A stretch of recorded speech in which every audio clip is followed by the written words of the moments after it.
Obviously, the facial animation when they're talking.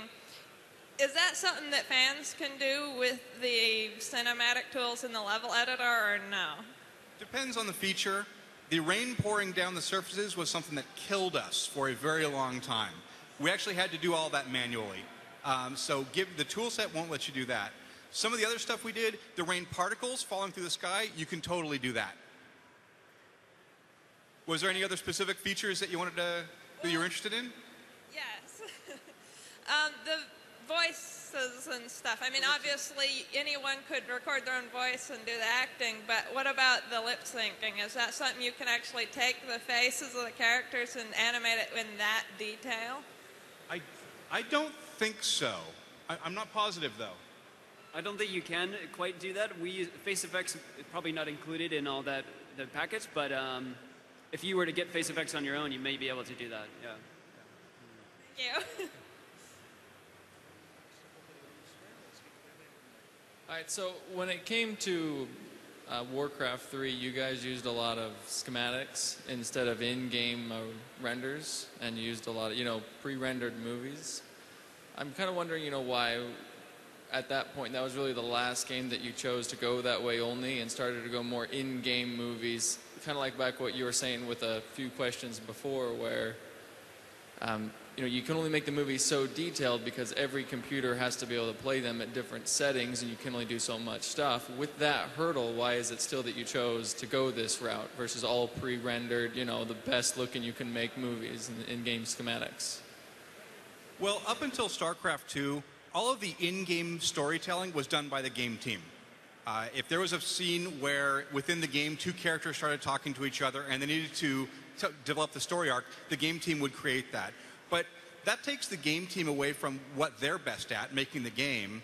And we do have a department where all we do is make movies. So we figured it made sense to create a team that could create a large amount of content for these games. Now, on the pre-rendered side, those movies that look so amazing, they look so good because they take a really long time to make. And that means that the number of minutes we can produce is limited unless we wanted to grow the team to a really insane size. And we don't want to do that. We like the culture that we have and don't want to blow up the team so big that it changes. So the compromise that seemed to be a win-win for everyone was having a dedicated team that just makes in-game cinematics. All right. That was my question. Thanks. Hey, is there any plans to make a longer cinematic for the games, like 30 minutes plus? For StarCraft 2? In general. We've talked about doing downloadable content. We've talked about doing episodic TV shows. We've talked a lot, I guess, is the bottom line. If we can ever get to the point where we can fully support the teams as we need to and also be developing additional content on the side, we would definitely be interested in doing it, but we're not there yet. All right. Thanks. What's going on? We just want to find out when the Overdrive t-shirt is coming out. That's what we want. I think you've got an IP there that you need to tap into. Thanks. Great.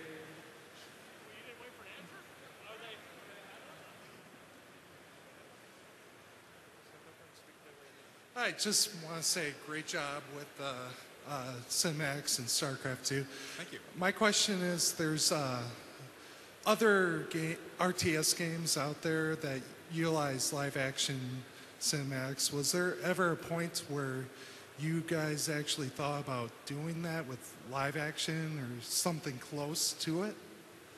Not for a second. Okay. It's not something that we do at Blizzard, and our opinion is that it doesn't yield the results that we would like.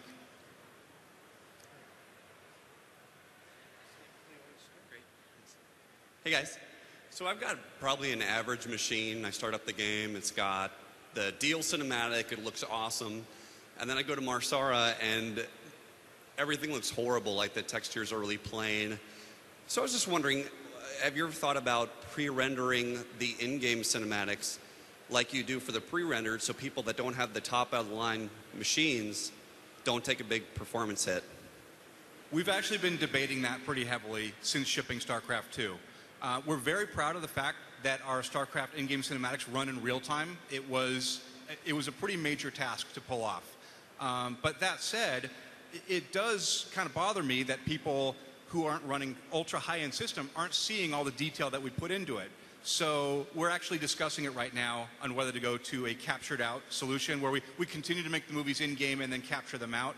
Yeah. The trade-off, though, is that the interactive portions, where when you're clicking around on the screen, the story mode is still going to look at the lower quality setting. So you're going to see that quality setting when you're clicking around, and when we play an in-game movie, the quality will change. So let me ask you, would that bother you? What would your preference be? Yeah, I mean, it's kind of a trade-off.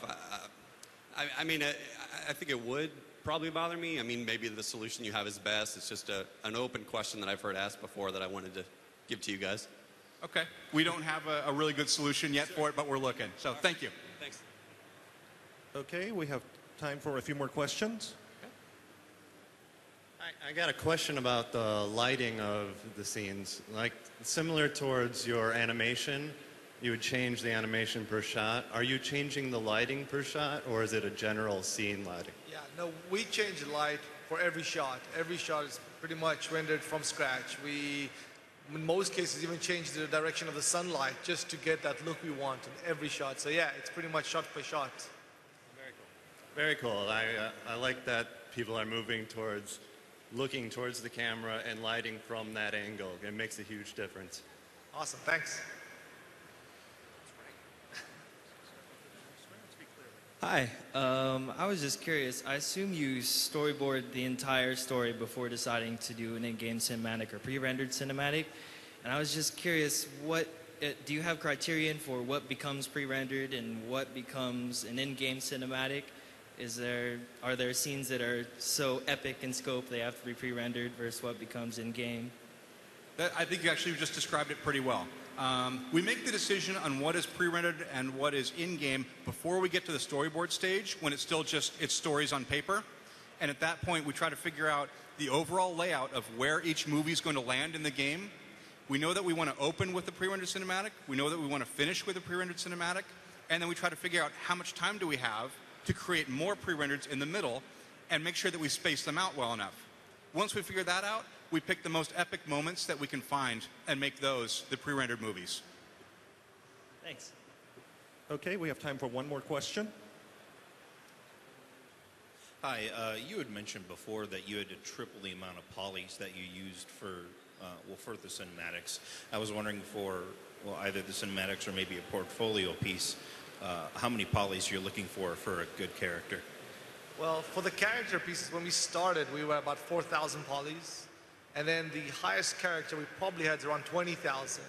As for the sets, we went from about 10,000 close to 150,000. So, I mean, when we look at portfolio pieces, I mean, if you're talking about in-game sort of stuff, we're looking at the higher end range, around the 20,000 mark. Polygon is probably what we were looking for, yeah. For a character? 20,000? For a character, yeah. Okay, thank you. Cool. Thank you for your time. The next panel will be Starcraft 2, Secrets of the Masters. Please give a round of applause to our in-game cinematics team. Thank you, guys. Thank you, everyone. Did you get to answer any questions?